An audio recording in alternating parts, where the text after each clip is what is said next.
En République démocratique du Congo et au lendemain de la prise de parole officielle de Félix Antoine Tshisekedi Tshilombo, on se demandait ce qui se passerait. Le président avait en effet, au terme de consultations qu'il a entamées avec les forces vives du pays, décidé de mettre fin à la coalition avec son prédécesseur et d'appeler à une nouvelle union sacrée pour réussir son mandat et résoudre les problèmes des Congolais. Dans ce qui s'avançait comme une incertitude, il vient pourtant de remporter une victoire d'importance. L'Assemblée a réussi la destitution d'un des piliers de la majorité pro-Kabila, Janine Mabunda, la présidente de l'Assemblée nationale, ainsi que de tout son bureau. Face à la joie des pro-Tshisekedi, le FCC de Joseph Kabila estime que certains de ses élus ont été débauchés et accuse le camp présidentiel de l'UDPS, notamment de corruption. Dans la foulée de cette victoire revendiquée par les sympathisants du président, son prédécesseur s'est rendu au Katanga, dans le sud-est du pays, son fief. Il a notamment pris la parole en public pour ce qui semble être sa première prise de parole publique depuis qu'il a passé le témoin à son successeur RD Congo, destitution de Janine Mabunda. Quelles conséquences tant pour le cash que le FCC? C'est le thème de l'émission du jour. Bonjour à tous et bienvenue.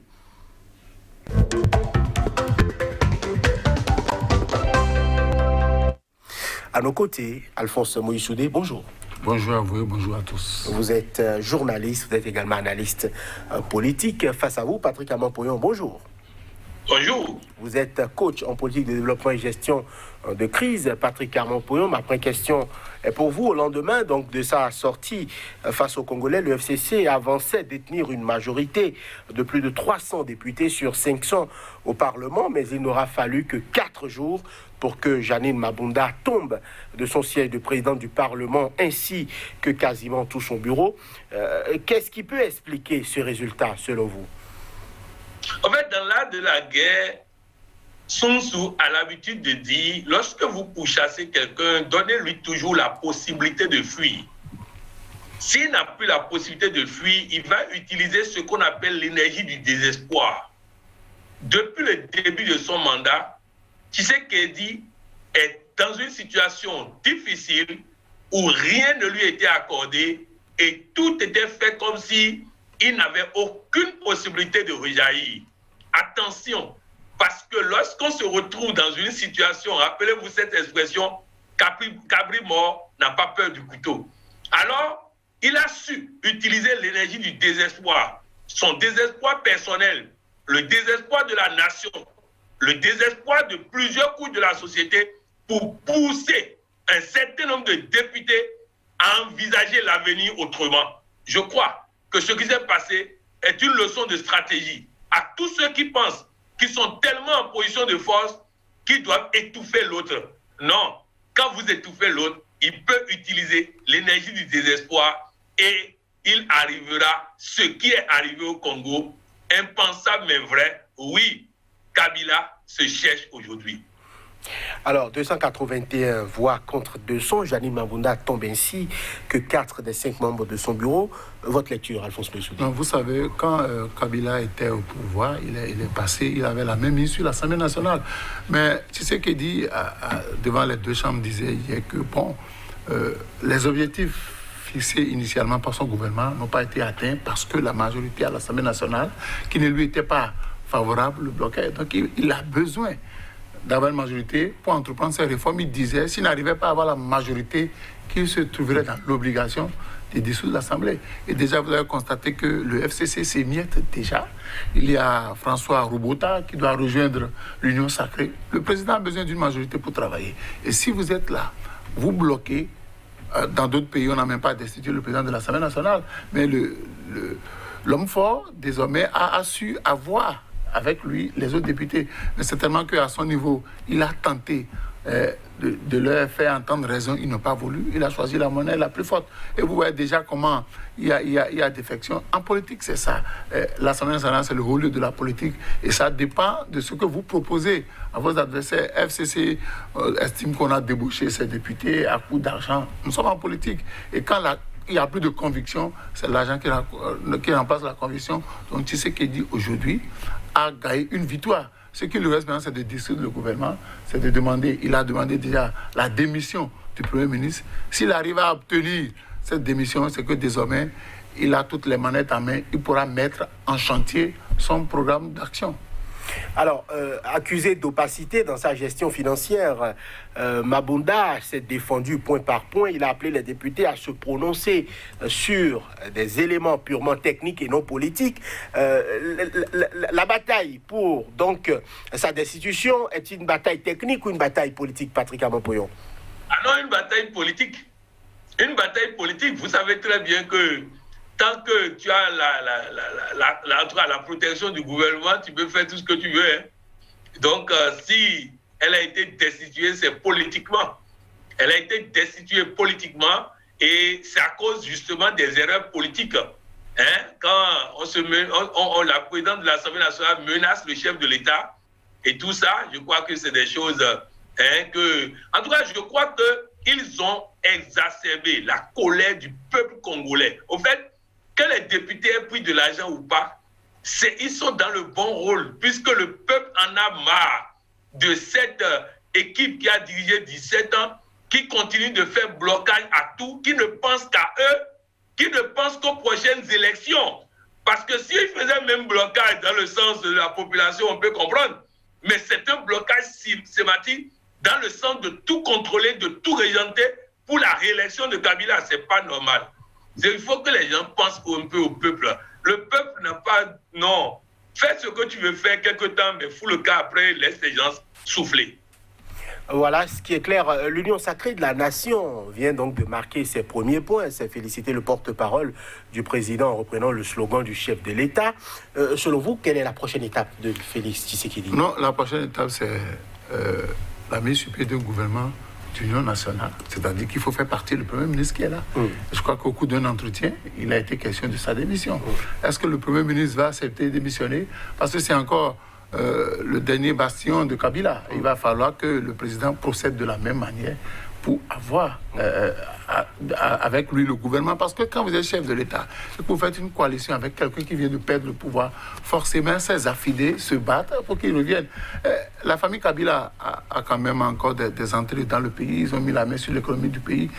Cela empêche le président de travailler. Le président, en fin de mandat, il a un bilan à présenter. Hier, il a présenté un bilan mitigé pour l'année en cours parce qu'il n'a pas pu réaliser ce qu'il a promis. Donc aujourd'hui, pour pleinement assurer son pouvoir, il a besoin d'avoir un Premier ministre à qui il y a sa cause. Parce que ce Premier ministre-là, qui est là, Ilunga, forcément, il est encore en contact avec Kabila. Donc, il peut recevoir des instructions pour bloquer le fonctionnement. Donc, le président, aujourd'hui, sera obligé de le dégager, de mettre en place un gouvernement à qui il y a sa cause, prêt à l'aider à mettre en chantier toutes ses actions.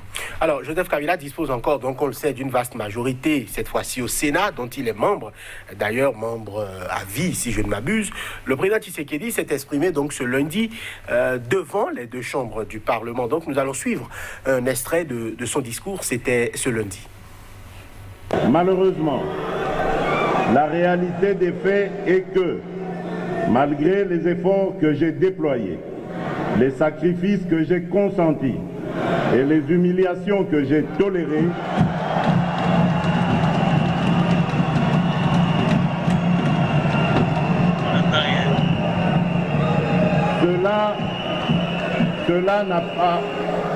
cela n'a pas suffi à faire fonctionner harmonieusement cette coalition.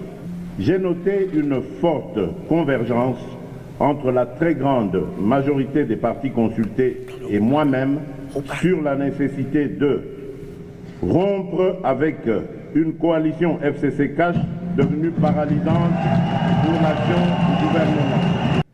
La feuille de route du prochain gouvernement qui sera issu de la nouvelle coalition nous engagera sans répit au sein de l'Union sacrée de la nation dans le travail qu'elle impose pour le bien du peuple congolais. Je signale qu'au cours de cette année 2020, notre pays vient de formaliser la reprise de la coopération militaire avec les États-Unis d'Amérique, matérialisée par la signature d'un mémorandum d'entente. Patrick Amopoyon, nous espérons donc un nouveau gouvernement d'union sacrée pour tourner la page des humiliations que nous avons toléré pendant de longs mois. Félix Tshisekedi s'est fait, on va dire, acclamé par ses soutiens qui ont pris d'assaut donc le Parlement congolais. Quelle lecture faites-vous de cette sortie-là? Est-ce que, selon vous, c'est la fin du kabylisme, déjà? Bon.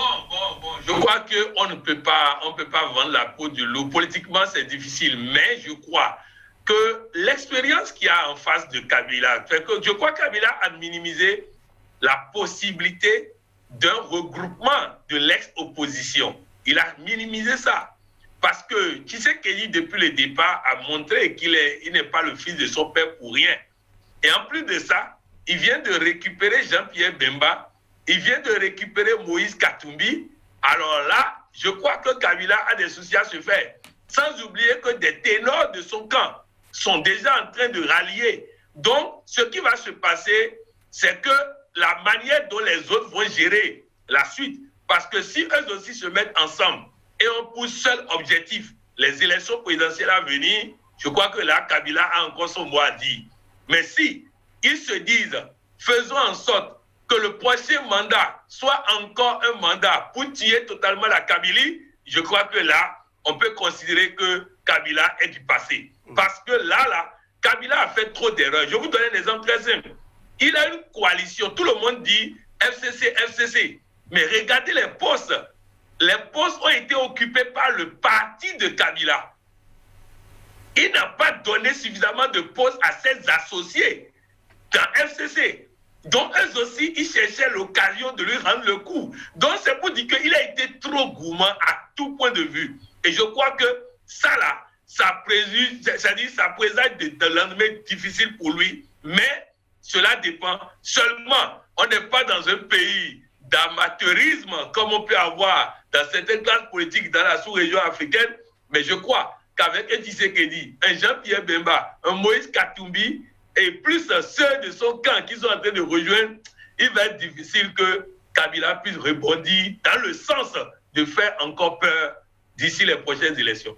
Alors, Moïse Soudé, Joseph Kabila conserve toujours, on va dire, son aura. Est-ce qu'il, selon vous, l'homme est encore actif ou a-t-il encore la puissance d'agir politiquement? Non, vous savez, si Tshisekedi associé à Jean-Pierre Bemba, à Katumbi, ne s'entendent pas et qui ne taisent pas la cacophonie des ambitions, Kabila revenait à la surface. Parce que Kabila a fait des erreurs par le passé.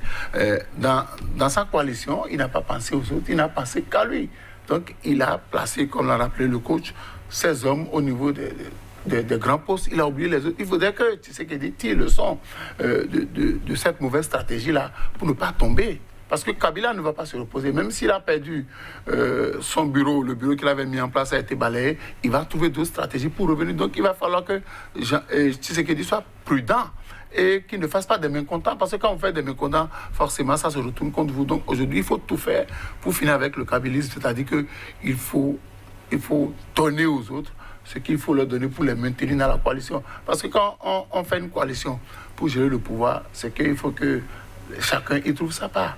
Maintenant, si Jean-Pierre Bemba revient, Moïse Katumbi revient avec Tshisekedi, et que d'ici à là, il ne trouve rien, et que de l'autre côté, Kabila se met à leur faire des propositions alléchantes, nous sommes en politique, et en politique, il n'y a que des calculs. Il n'y a plus de morale, il n'y a plus de technicité. Donc chacun va dans le camp où ses intérêts sont garantis.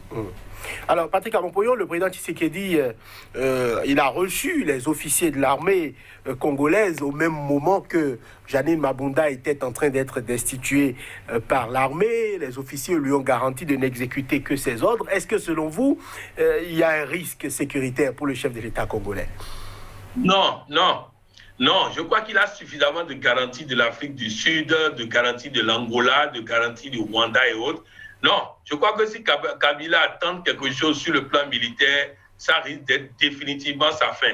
Il a des garanties, il a les Américains, il a des garanties fermes. Je crois qu'il ne les a pas reçus dans le but d'acheter leur soutien. Il les a reçus pour vérifier s'il faut les affronter ou pas. Je crois que sur le plan militaire, il a pris le temps de rallier tout ce que Kabila a mis à dos. Donc, sur le plan sécuritaire, vous savez, la sécurité du Congo n'est pas réellement dans la main des Congolais. Hein. Kabila a beau jouer le John Brie pendant tout le temps, mais que vos 100 soldats congolais face à 10 soldats rwandais, vous comprenez de quoi on parle. Hein, l'Angola, qui a fait guerre civile pendant 20 et quelques ans, si les Angolais rentrent, allez demander à Pascal Lissouba, paix à son âme, il vous dira quand les Angolais rentrent, ça change tout. Donc, bref, je crois que militairement, il n'a pas de souci à se faire. Son vrai souci, c'est au niveau de la gestion de cette nouvelle coalition. Faire en sorte que tout le monde se sente à l'aise et qu'on comprenne, que tout le monde comprenne que Kabila reste un adversaire de taille jusqu'à l'élection du prochain président. Après ça, maintenant, chacun peut ressortir son appétit par rapport à des élections plus tard. Mais si tout de suite, les gens se mettent ensemble pour commencer par jouer la gourmandise comme Kabila, je crois que c'est seulement comme ça. Au fait, Kabila ne peut gagner des erreurs de la coalition actuelle. Mais si la coalition actuelle tire le son des erreurs de Kabila et ne fait pas les mêmes erreurs, non, c'est parti. La Kabylie est finie. Maintenant, vous avez dit tout à l'heure l'aura de Kabila. Non. Kabila ça fait longtemps que Kabila n'a pas d'aura en Afrique, en RDC. Hein. Ça fait longtemps que Kabila a perdu totalement le soutien populaire. Ça fait longtemps qu'il a perdu le soutien de la nation. Et donc, sur ce plan-là, il ne peut pas rebondir en élection s'il n'a pas les arcanes du pouvoir pour contrôler la Cour constitutionnelle, pour contrôler ceci et cela. Or, ce qui risque de se passer avec cette coalition, c'est la refonte totale des institutions. Et là, si les institutions changent totalement, je crois que la Kabylie serait terminée. Alors, Joseph Kabila, on le sait, a fait une descente au Katanga. Il s'est prononcé, il a pris la parole en Swahili, notamment officiellement. C'est une première prise de parole officielle depuis qu'il a quitté le pouvoir. Pourquoi ce timing-là? Pourquoi avoir choisi de parler maintenant? Ce sont les derniers soubresauts d'un vieillard en agonie. Parce qu'il est encore jeune. Non, politiquement, il est fini. Si Tshisekedi ne commet pas les mêmes erreurs que Kabila politiquement, et Kabila est fini. Donc il est allé voir s'il a encore du soutien, s'il a envie de revenir. Non, je crois qu'il n'a qu'à arrêter ça. C'est ça le drame des pays africains. Quand vous avez géré le pouvoir, vous avez perdu le pouvoir. Retirez-vous. Ce n'est pas le champ de votre papa. Laissez celui qui vous a remplacé, qui d'abord, de 2018 jusqu'à aujourd'hui, vous a donné la possibilité de gérer le pouvoir avec lui. Mais vous avez constitué pour lui un handicap majeur dans la réalisation de son programme. Donc aujourd'hui, qu'il aille en Katanga faire un discours, qu'est-ce qu'il veut? Il veut rallier le Katanga à sa cause. Parce que vous savez que quand ça doit péter, ça commence toujours par là. Ça veut dire quoi? Qu'aujourd'hui, il est allé voir si ses soutiens sont encore avec lui. Non, ça c'est fini ça. Les Congolais aujourd'hui, le président l'a rappelé, il faut qu'on pense développement. Il faut qu'aujourd'hui, le président ait les mains libres. Parce que après son quinquennat, quel mandat va-t-il présenter si la coalition qu'il avait tissée avec le FCC ne lui permettait pas? Je crois qu'il a intérêt à faire oublier complètement Kabila. Donc, dans les actions, il faut nourrir la coalition. Il faut entretenir la coalition. Il faut entretenir tout ce qui peut vous aider à effacer de la mémoire des Congolais. Vous voyez, Kabila n'a pas eu le courage de vite organiser l'élection présidentielle à plusieurs reports parce qu'il n'avait pas trouvé quelqu'un qui allait lui assurer ses alliés. Mais malheureusement, s'il veut aller loin, je crois qu'on finira par s'en prendre à lui-même. On va lui mettre la main dessus pour avoir la paix. Parce que quand vous avez quitté le pouvoir, c'est que vous avez géré pendant 18 ans. Qu'est-ce qu'il veut prouver encore aujourd'hui? Il n'est plus dans le cœur des Congolais. Il laisse Tshisekedi faire son travail. En 2023, après le quinquennat, s'il a envie d'affronter l'autre, il va affronter. Et si les Congolais l'aiment encore, il va gagner. Si les Congolais ne l'aiment pas, il n'a qu'à retourner à ses affaires. Alors, Patrick Armand-Pouillon, vous parliez d'affaires. Le camp FCC, fidèle au président, à l'ancien président Joseph Kabila, continue, on va dire, de subir des critiques. On les accuse d'avoir fait main basse sur toutes les richesses du pays, que ce soit les mines, que ce soit les entreprises publiques, la GECAMINE notamment, dont la présidence est actuellement, on va dire, objet de tension entre le chef de l'État et certains de ses soutiens. On a l'impression que, économiquement, le pays est encore tenu par les pontes du FCC. Est-ce que c'est un avis que vous partagez? Oui, mais c'est pour ça que le président Kabila a intérêt à rentrer dans cette grande coalition. Parce que s'il veut sauver quelque chose, c'est maintenant qu'il reste dans la grande coalition et il pourra non seulement protéger des intérêts, mais éviter des poursuites. Parce que s'il continue dans sa logique de va-t-en-guerre et que les autres repellent les institutions, c'est clair qu'il y aura des arrestations, des poursuites judiciaires dans tout son camp, avec tout ce qui a été volé, pillé, tout ça là. Donc, il a intérêt à calmer le jeu. Parce que vous savez, je ne sais pas pourquoi les politiciens africains ne prennent pas le temps d'étudier un peu la stratégie. Parce que là, s'il va dans cette logique de tout ou rien là, ce serait rien. Donc, il faut qu'il comprenne. 2023 est devenu très compliqué pour lui. Maintenant, à défaut de 2023, qu'est-ce qu'il est possible de faire? Il est possible de rentrer d'abord dans la coalition pour garder la main, pour garder un minimum de contrôle sur certaines institutions. Mais s'il fait l'opposition et que les autres renversent la table par rapport à toutes les institutions, par rapport aux sociétés et tout, alors là, il risque d'avoir des poursuites judiciaires à n'en plus en finir. Donc, je pense que là, c'est pas aller au Katanga, aller faire discours. Hein.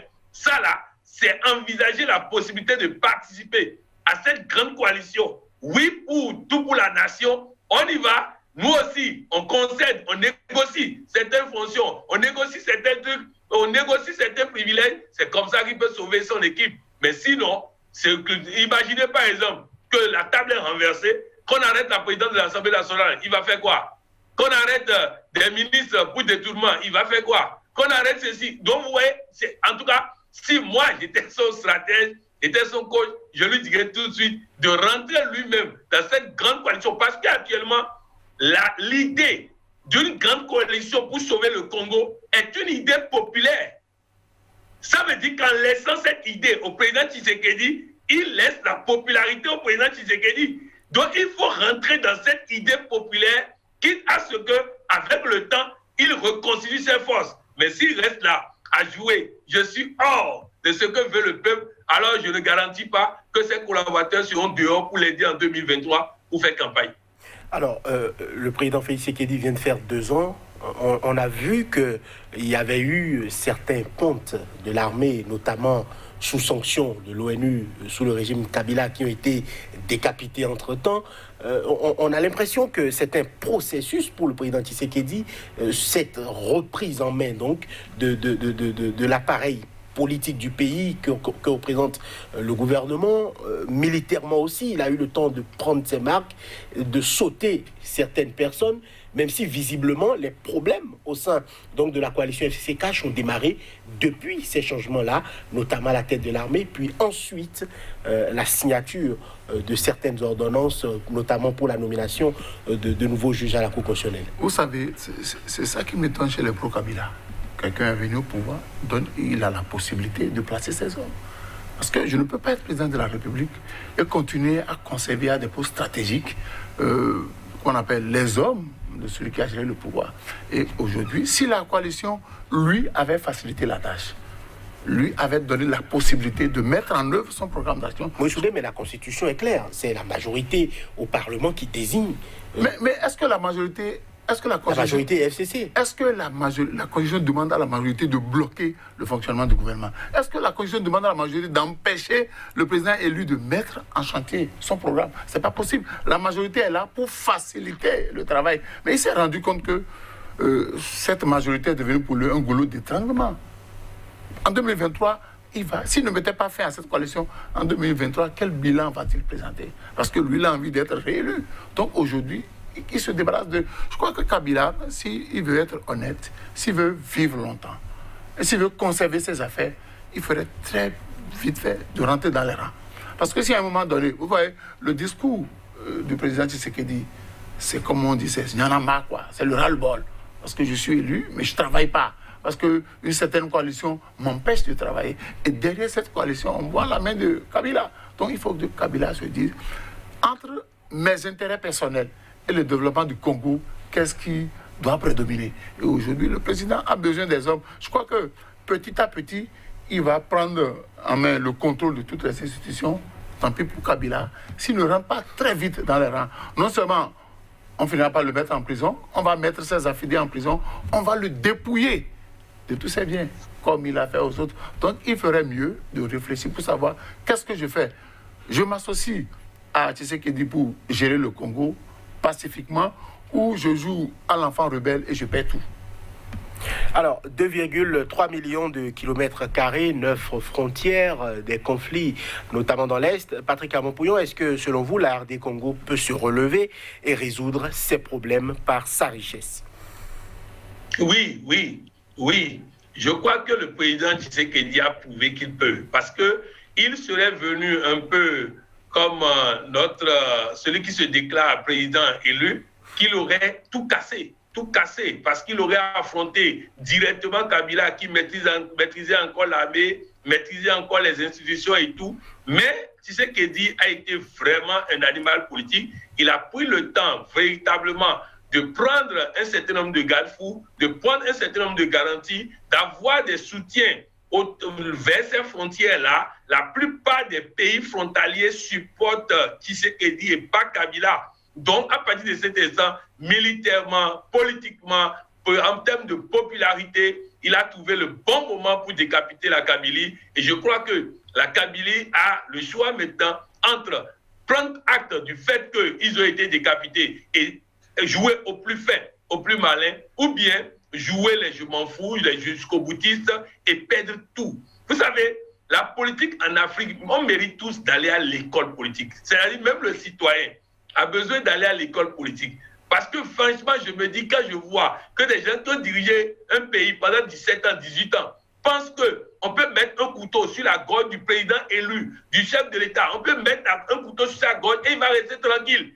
Et pendant 5 ans, on va mettre un couteau sur sa gorge. Non, c'est pas possible. C'est pas possible. Alors que de l'autre côté, il y a des gens qui veulent revenir au pouvoir. Moïse Katumbi veut revenir au pouvoir. Jean-Pierre Bemba veut revenir au pouvoir. Et c'est des gens qui maîtrisent le pays.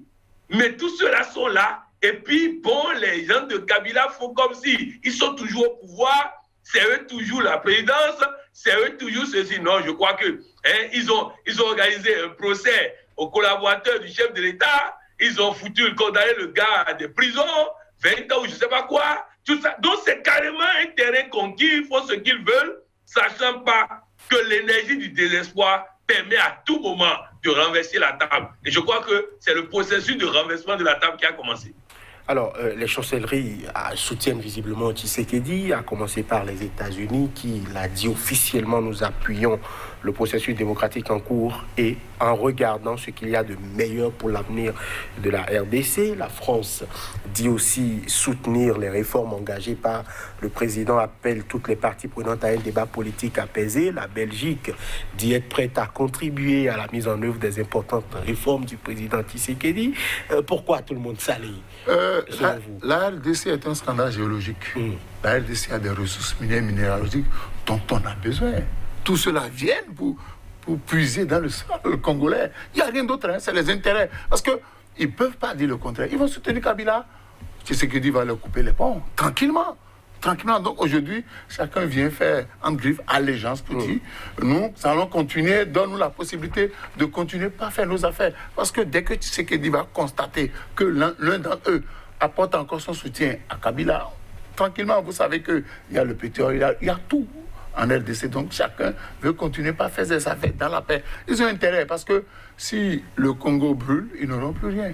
Donc aujourd'hui, c'est tellement que ceux-là finiront par dire la vérité à Kabila que, attention, ton tour est passé. Si en 18 ans, tu n'as pas pu prouver ce dont tu es capable, ce n'est pas maintenant que tu le ferais.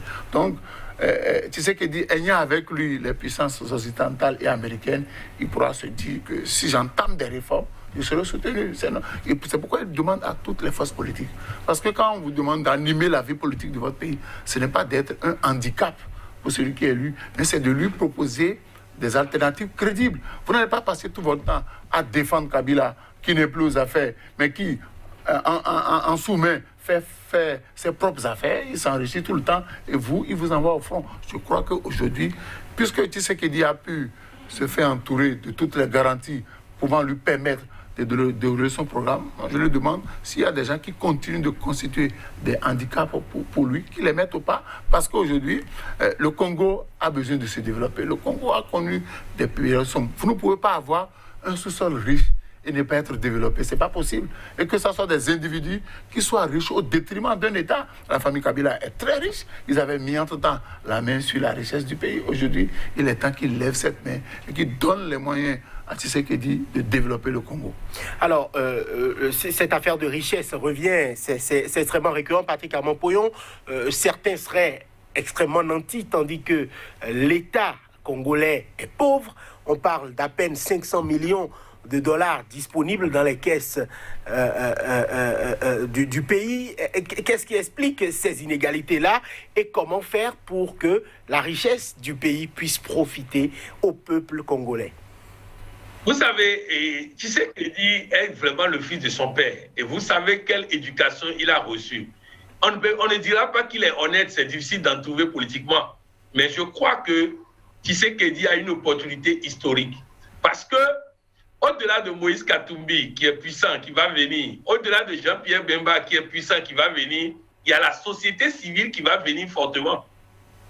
Et vous comprenez qu'avec l'arrivée fortement de la société civile, Tshisekedi sera obligé de profiter de la société civile pour mettre un peu d'ordre, c'est-à-dire mettre la pression sur les politiciens comme quoi la société civile exige, le peuple exige.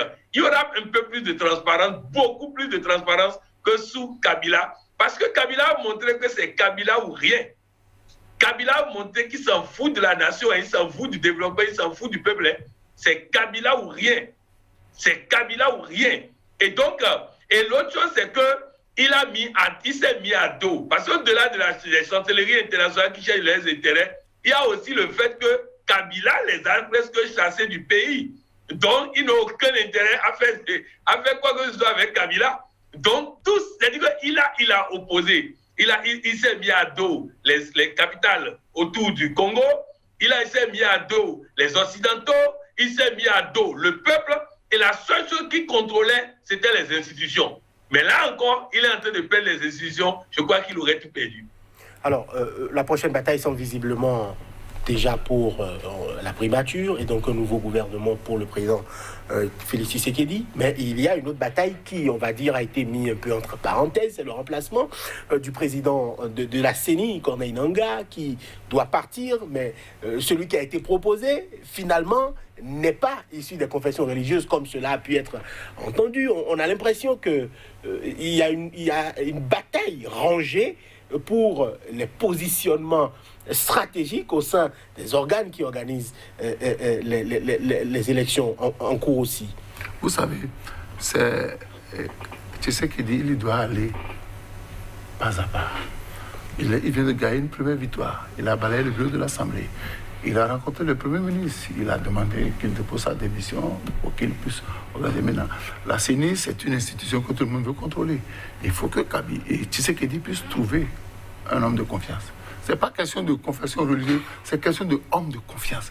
Qui je peux mettre là et que je suis, qui ne va pas me trahir. En réalité, c'est comme ça en Afrique. Mais vous dites peut-être la vérité, je le conçois, mais on a l'impression que ce n'est pas moral ce que vous dites. Puisque visiblement, c'est le vote populaire qui doit être inscrit. Non. Regardez autour de vous en Afrique. Un homme propre n'est-il pas mieux qu'un homme de confiance? Un homme propre peut à tout. Qu'est-ce que vous appelez homme propre? En politique, il n'y a pas d'homme propre. Il n'y a pas d'homme propre. Patrick Armand-Poyon, vous riez. J'aimerais avoir votre avis sur la question. J'estime que pour avoir des institutions, on va dire, crédibles, pour éviter des conflits souvent pré- ou post-électoraux sous nos tropiques dans nos pays, on gagnerait à mettre des hommes, on va dire, de bonne facture, plutôt que des affidés, des gens qu'on contrôle, des gens qu'on positionne là, qui sont obligés de respecter uniquement la volonté des régimes en place. Vous avez en face la Kabylie et vous voulez mettre un homme soi-disant qui ne défend rien. Mais la Kabylie va le broyer.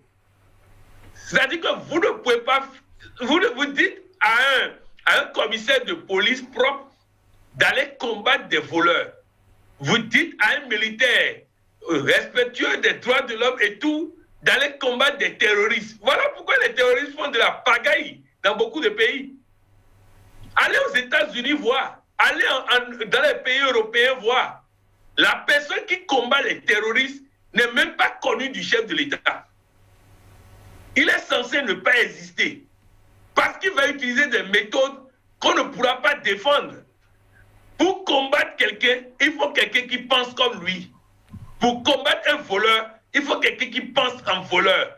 Alors, si vous voulez maintenant tout de suite mettre quelqu'un de propre, qui ne veut pas, qui n'est pas chose là, qui à la première occasion va dire je démissionne, je laisse tomber, je fuis, alors là, je vais vous raconter un cas. Au Nigeria, il y a eu une élection. Un président a été élu, il s'appelait Abiola. Le président Babangida dit, si je lui donne le pouvoir, ils vont le tuer un mois après. Pour sa sécurité, je ne dois pas lui donner le pouvoir. Le président Soglo et le président Raolis vont le voir. Nous, on est gênés de cette situation. Parce qu'on ne veut pas qu'on dise que notre ami empêche un président élu de prendre le pouvoir. Alors, si ce que tu dis est vrai, donne à quelqu'un d'autre. Mais nous, on ne veut pas que toi, tu restes. Il dit d'accord. Il appelle un général, il lui remet. Celui qui craint qu'il va tuer Abiola menace le général. Si tu ne quittes pas, je vais te tuer. Le général jette le pouvoir dans la rue et pas chez lui à la maison. Et celui qu'on craint prend le pouvoir. Il met le président élu en prison. C'est ça, vous appelez propre. Si on avait écouté Babangida, Abiola serait peut-être encore vivant aujourd'hui. Donc c'est pour dire que dans ça là, on ne peut pas parler pour le moment de propre. Il faut d'abord déstabiliser, détruire la machine de la Kabylie qui est conçue pour voler, piller, détourner tout. Il faut d'abord détruire ça. Quand on va détruire ça, on parlera démocratie par la suite. Donc c'est très important qu'on ne se trompe pas. Sinon, si vous mettez des gens propres qui ne veulent pas chose là aujourd'hui, vous allez vous retrouver avec, ils vont abandonner, fuir, et vous allez vous retrouver encore avec les mêmes personnes. Oui. Je crois qu'aujourd'hui, le président Tshisekedi a besoin d'être entièrement président, totalement président, parce qu'on lui a confié le pouvoir d'une manière ou d'une autre, et le peuple va lui demander des comptes, qu'il prenne entièrement le pouvoir et qu'il conduise le peuple vers une démocratisation plus tard. Mais pour le moment, il a besoin de maîtriser les institutions pour pouvoir déstabiliser la Kabylie. Oui, les hommes propres viendront après le ménage. Il faut faire le ménage. Parce que si vous dites homme propre, il ne pourra pas résister aux pressions.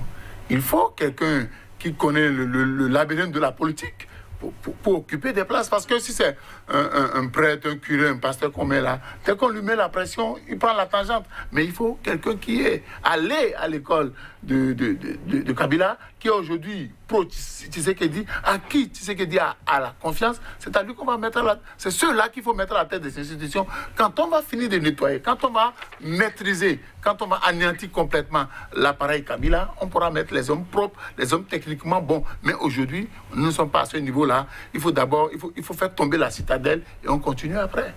Quelle lecture faire des 2 premières années de Félix Tshisekedi à la tête de l'AD Congo, Patrick Amampoyo? Oh oui, au fait, il a pris le temps de prendre la main. Je crois qu'il a été un bon élève de son père. Personne ne pouvait espérer qu'il va tenir. Il a été un bon stratège politique. Il a pris le temps de jouer le bête, l'idiot. Au fait, vous savez, il a utilisé le principe de grain du café. Lorsque vous versez des grains de café dans de l'eau chaude, le grain de café fond d'abord. Mais après avoir fondu, il impose maintenant son arôme, il impose son goût, il impose son odeur. Je crois que c'est ce que Tshisekedi a fait. Et vous avez vu, il n'a pas dit, bon, le bureau de l'Assemblée est tombé, on va courir rapidement. Non, il prend son temps. Il prend son temps parce qu'il sait qu'une coalition faite à la va-vite sera un autre problème. Il faut prendre le temps de voir la possibilité d'avoir encore Kabila et son équipe.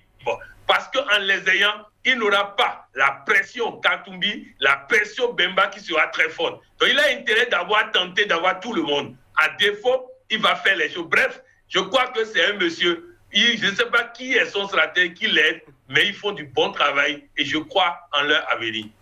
Les 2 ans de Tshisekedi. Oui, vous savez, dans d'autres pays, on n'aurait pas décidé le bureau de l'Assemblée nationale, mais on aurait maîtrisé le bureau de l'Assemblée nationale. Mais il a compris que la meilleure façon pour lui, c'est de se débarrasser de ces gens-là. Parce que pendant les 2 ans, il s'est fait ami à eux, il a maîtrisé leur façon d'opérer, leur façon de gérer le pouvoir. Aujourd'hui, il a voulu prendre son autonomie.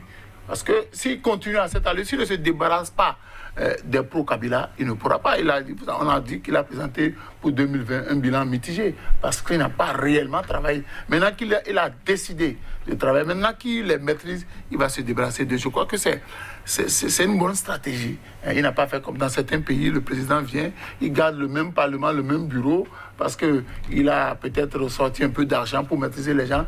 Mais quand vous voulez travailler, vous ne pouvez pas continuer avec ceux qui ont fait la gloire du régime passé. Vous travaillez d'abord avec eux, vous maîtrisez le système, après vous les mettez dehors. Et je crois qu'il a réussi. Maintenant, les 3 ans qui lui restent, il a intérêt à ne pas décevoir le peuple congolais.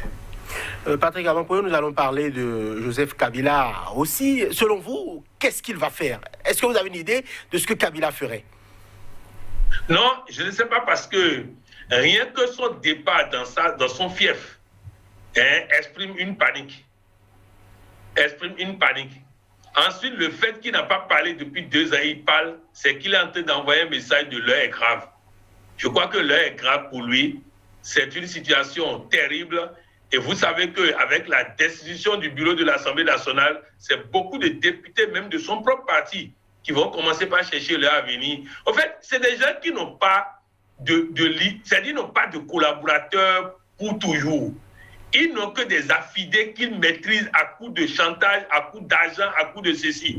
Alors, quand ils ne sont plus en mesure de menacer, quand ils ne sont plus en mesure de donner, de faire ceci et cela, ça va dans tous les sens. Je crois que son départ dans son fief et cette déclaration montrent qu'il y a de la panique à la demeure. Maintenant, quelqu'un qui a paniqué, vous ne pouvez pas savoir ce qu'il va faire. Si Kabila et Tshisekedi était du genre à faire des erreurs pour créer encore chez Kabila l'énergie du désespoir, j'allais vous dire que il faut faire attention. Mais je sais Tshisekedi très fait. Et surtout, il n'est pas comme les opposants et les hommes politiques de l'Afrique qui, même en position de faiblesse, exigent d'avoir tout et rien donner à l'autre. Lui, étant au pouvoir, il continue de tendre la main à Kabila. Je crois que véritablement, il est en train de montrer un exemple politique pour ceux qui sont au pouvoir et ceux qui sont de l'opposition, faire en sorte que le plus important soit « j'ai besoin de vous, venez, nous allons travailler ensemble ». Maintenant, si vous refusez, je suis obligé de vous considérer comme l'opposant que vous avez choisi d'être.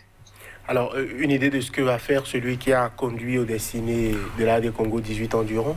Non, aujourd'hui, il n'a pas le choix. Il n'a pas le choix. Il a vu le danger venir parce que le premier bastion est tombé. Et la coalition FCC s'effrite déjà. Certains sont en train de choisir leur camp. C'est pour dire quoi? On est déjà à 280, 280. C'est pour dire quoi? Quand vous êtes au pouvoir, vous avez toutes les amitiés possibles. Vous maîtrisez tout le monde, mais quand vous perdez le pouvoir, les gens vous tournent dos facilement. C'est ce qui se passe en Afrique. Aujourd'hui, Kabila, il a le choix. Pour défendre sa survie, c'est-à-dire qu'il se rallie à Tshisekedi, il fait profil bas.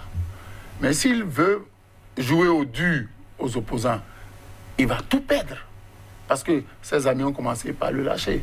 Et c'est toujours comme ça en politique en Afrique. Hein. Dès que vous perdez le pouvoir, dès que vous n'avez plus les moyens d'alimenter les différents réseaux, on vous tourne dos. Donc aujourd'hui, il se retrouve seul face à son destin. Donc il faudrait qu'il réfléchisse. Qu'est-ce que je fais? Est-ce que je continue de collaborer franchement avec Tshisekedi ou bien je lui donne la possibilité de m'anéantir? Parce que la main tendue de Kabila, ça ne va pas, de Tshisekedi, ça ne va pas durer tout le temps.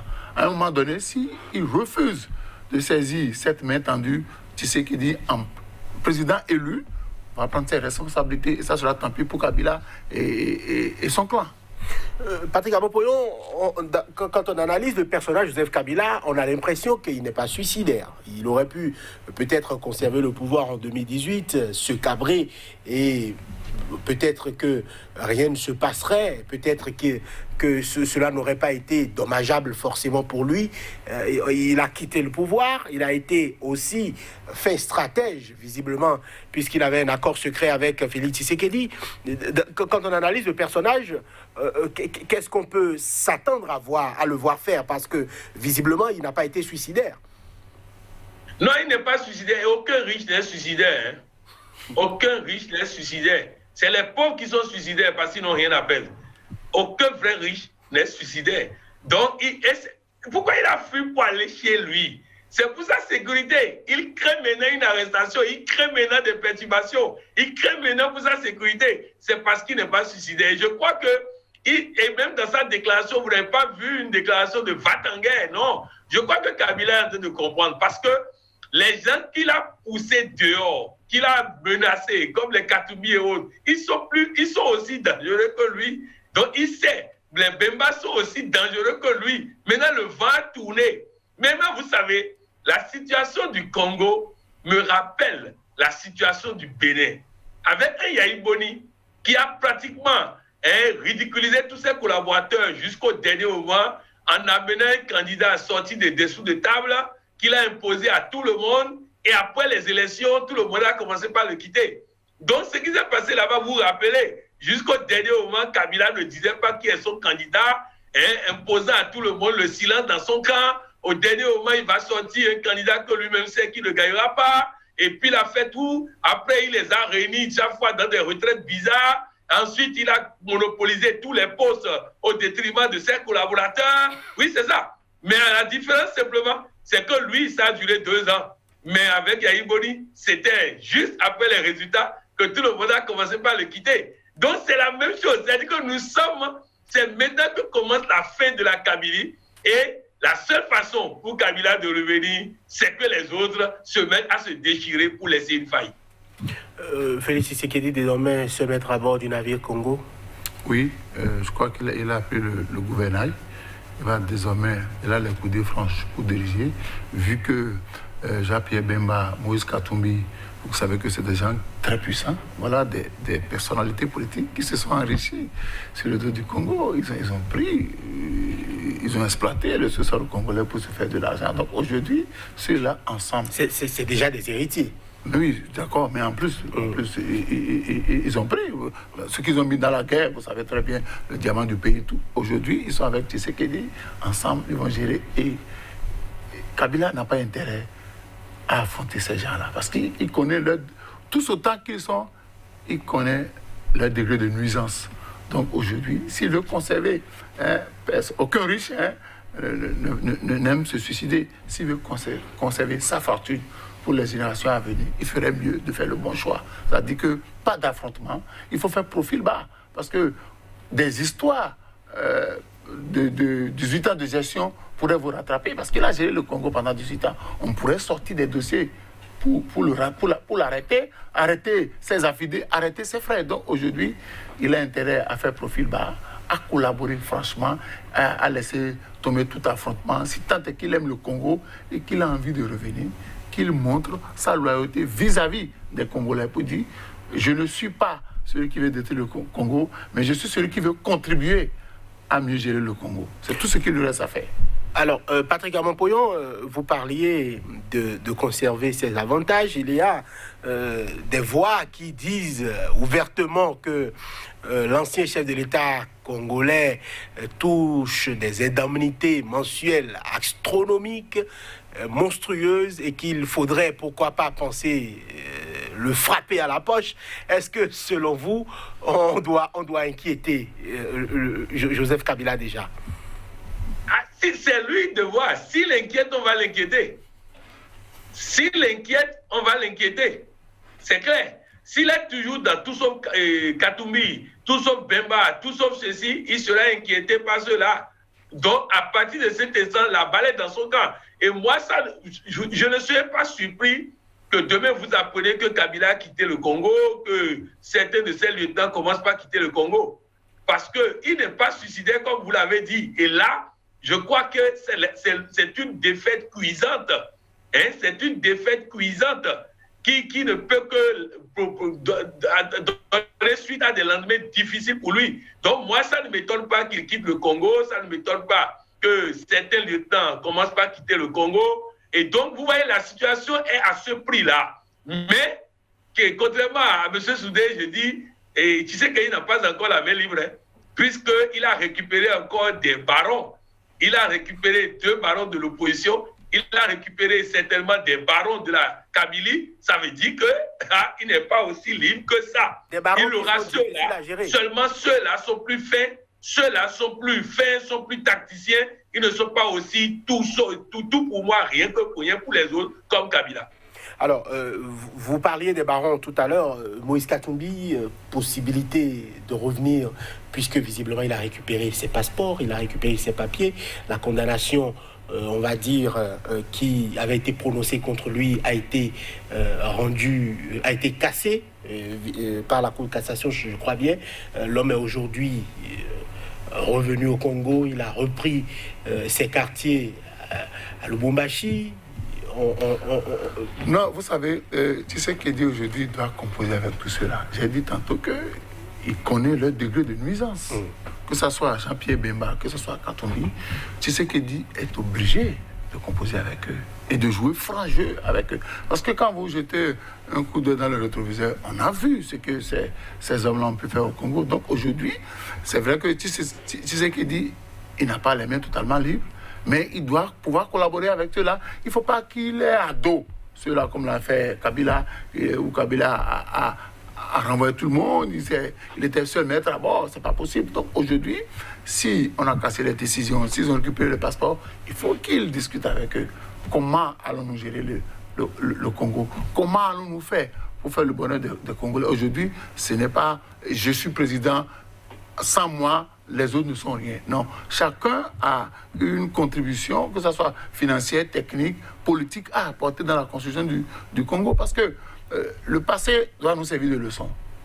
Kabila, vous savez, tout ce qu'on a fait à Katumbi, à Jean-Pierre Bemba, si lui est arrivé, c'est pour réparer les torts. Mais en voulant réparer les torts, il ne faut pas brimer les intérêts des autres. Parce qu'en politique, au-delà de toute amitié, chacun préserve ses intérêts. Donc aujourd'hui, si on forme une coalition, je disais tantôt qu'il faut que dans la coalition, chacun ait sa part du gâteau. C'est quand certains ne vont pas trouver leur compte que peut-être qu'il y aura problème. Et là, ils vont mettre ce qu'ils disent en difficulté. Mais qu'ils sachent qu'il ne faut pas faire des compromissions.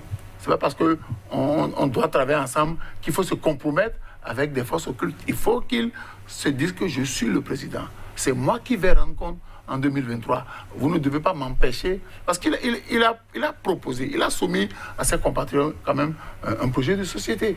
Donc il faut dire qu'il ait les moyens de mettre en chantier ce projet de société. Il faut dire que les gens aussi comprennent que ce n'est pas parce que nous travaillons avec Tshisekedi que nous devons lui imposer l'impossible. Donc, à un moment donné, chacun doit perdre une partie de ses intérêts pour que le Congo puisse se développer. 2023, c'est déjà maintenant possibilité pour Jean-Pierre Bemba ou Moïse Katumbi de revenir au pouvoir. C'est possible, selon vous, Patrick Amampoyon? Mais pas en 2023. S'ils tentent de venir en 2023, ils vont arranger Kabila. Je crois qu'ils doivent... retourner. On se prépare au retour de Genève. C'est-à-dire que ce qui va se passer, c'est soit Kabila joue le jeu en cassant Genève, soit il reste dans l'opposition et c'est le retour de Genève. C'est-à-dire les accords de Genève. Je crois que les accords de Genève prévoyaient un Bemba quelque part autour du Premier ministre et Katumbi quelque part autour du ministère des Finances. Je crois que c'est un truc comme ça qui va revenir. Et donc, si c'est un truc comme ça, il va falloir qu'ils se disent, nous avons 2023 pour donner un deuxième mandat à Tshisekedi, mais après ça, on pourra maintenant mesurer nos forces aux élections de 2028. Mais attention à ne pas faire de 2023 un moment pour se bagarrer parce que ça peut arranger Kabila. Vous parlez de Genève, mais Genève a investi Martin Fayoulou, candidat. Martin Fayoulou qui continue de revendiquer sa victoire à cette élection-là. Que doit-on faire? Martin Fayoulou a refusé d'aller rencontrer Félix Tshisekedi dans le cadre de cette consultation-là. Moïse Katumbi a déclaré qu'il n'y a pas eu de trahison à Genève. Il n'y a pas eu de trahison parce que Tshisekedi ne se sentait pas à l'aise, il s'est retiré, comme lui-même ne se sentait pas à l'aise avec Kabila, il s'est retiré. Maintenant, si Martin Fayoulou veut continuer sa folie, il sera hors du système. Mais s'il comprend le jeu, il a tout à gagner à rentrer aussi dans cette coalition-là. Il estime avoir gagné les élections. Beaucoup d'observateurs ont estimé également que les élections aurait pu aller en sa faveur, notamment... Non, mais monsieur Touanou, il est clair que vous devez comprendre ceci. Ce qui s'est passé n'est pas une élection. Donc, à partir de cet instant, que quelqu'un dit « j'ai gagné », la personne même se contredit. Il n'y a pas eu réellement élection. Lorsqu'on élimine la plupart des candidats, lorsqu'on fait ceci ou cela, lorsqu'on empêche les gens de faire campagne, lorsque ceci et cela, tout ça, là, il n'y a pas eu élection. Donc, dit, j'ai gagné, dans quelles conditions? Hein? Rappelez-vous aux élections où Gbagbo a gagné en Côte d'Ivoire. Tout le monde aurait été candidat, il ne gagnait pas. Donc, si nous n'intégrons pas ce paramètre, nous allons toujours faire fausse route. Il a gagné, soi-disant, une élection qui était un chaos organisé. Maintenant, ils ont la chance d'avoir une transition. Profitons de la transition et organisons très prochainement des élections propres. Voilà ce que tout le monde doit chercher. C'est-à-dire que si vous dites qu'il a gagné, au même moment, on dit Kabila a eu 350 députés. Donc ça, là aussi, on valide. Or, les 350 députés aussi sont le résultat d'une élection bizarre. De la même manière, Fayoulou est sorti en tête d'une élection bizarre. Donc, comprenons que chacun doit mettre de l'eau dans son vin. Aujourd'hui, quelqu'un a une signature qui permet de mettre Kabila en difficulté. Utilisons cette signature pour préparer l'avenir. On ne va pas tout le temps pleurer sur le lait renversé, c'est fini, ça fait 2 ans, c'est fini. Maintenant, si Fayoulou a envie de revenir en politique, il rentre dans la coalition. Et on laisse ce qu'il dit faire 2023. Où il reste franc opposant et il se prépare pour 2023. Oui, ce qui... Non, il ne peut rien sans Bemba et Katumbi. Il ne peut rien sans Jean-Pierre Bemba. Il n'a même pas les moyens de faire campagne. Il ne peut rien sans Bemba et Katumbi. Donc, il n'a qu'à oublier cette affaire, rentrer dans les rangs pour préparer l'avenir. C'est un président de parti, il a le peuple derrière lui. Non, quel peuple? Il a le peuple de Bemba, le peuple de Katumbi, plus pour lui-même, d'accord. Mais il a le peuple de Bemba, il a le peuple de Katumbi, il a le peuple de l'église catholique, tout ça, qui, eux, sont en train d'aller dans la coalition. Donc, c'est ça le problème. C'est avec tous ceux-là qu'il est arrivé en tête. Maintenant, ceux-là vont dans le truc-là. Lui seul peut-il gagner les élections en 2023, qu'il essaie voir. Ce qui est sûr, Jean-Pierre Bemba et Katumbi permettront à Tshisekedi de faire un second mandat en 2023. Maintenant, ils vont désigner en 2028 ceux qui prendra le pouvoir. Si Fayoulou refuse de rentrer dans la coalition, c'est que politiquement, il est fini. Parce que les forces qui l'avaient soutenu se retrouvent aujourd'hui avec Tshisekedi. Donc, il faut qu'ils viennent à la maison, comme l'enfant prodigue, qu'ils reviennent pour qu'on s'entende sur la gestion du pouvoir. Parce qu'en 2023, Tshisekedi va rempiler. En 2028, ça sera entre Kabila, entre Katumbi ou bien Jean-Pierre Bemba. S'il veut jouer à l'opposant, il va tout perdre. Il n'a même pas les moyens. Parce que dans ce pays-là, pour faire de la politique, il faut avoir les moyens. Il n'en a pas. Voilà qui est clair, il n'a pas les moyens. Il avait quand même pu faire campagne il y a 2 ans. Il est à estimer être arrivé en tête. Ce qui est sûr, l'émission est à présent terminée. Vous êtes Alphonse Moïse Soudé, journaliste, analyste politique. Patrick Armand Poyon, coach en politique de développement et gestion de crise. Messieurs, merci d'avoir été là. Nous avons parlé du Congo en long et en large. On vous retrouve demain pour un autre numéro de Angle de Vue. D'ici là, portez-vous bien.